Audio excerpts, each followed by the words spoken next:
భారత ధర్మం మీద ఇస్లామిక్ తీవ్రవాదం పెను దాడులు చేస్తూ ఉంది.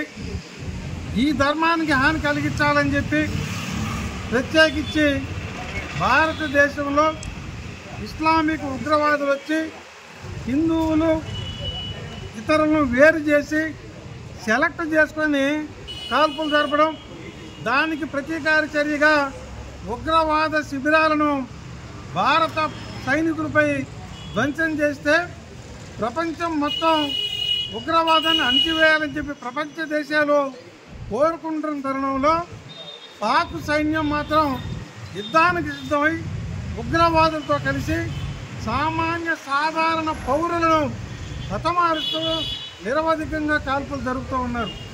ఈ కాల్పుల్లో నిన్నటి రాత్రి పాక్ సైనికుల యొక్క కాల్పుల్లో మన తెలుగువాడు సత్యసాయి జిల్లాకు చెందిన మురళీ నాయక్ అనే జవాన్ కూడా అమరుడవడం జరిగింది.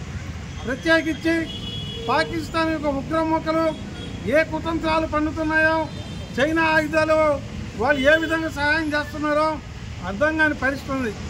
ఈ సంకల్పంలో భారత సైనికులు మరణించకుండా ఉండడం కోసం, సామాన్య పౌరులు మరణించకుండా ఉండడం కోసం, దేశ సంరక్షణార్థం, భరత వంశ సంరక్షణార్థం భారతదేశ విజయ సంకల్పంతో ఈ యొక్క మహంకాళేశ్వరుని పూజిస్తూ పూజా కార్యక్రమాన్ని మేము నిర్వహించడం జరిగింది.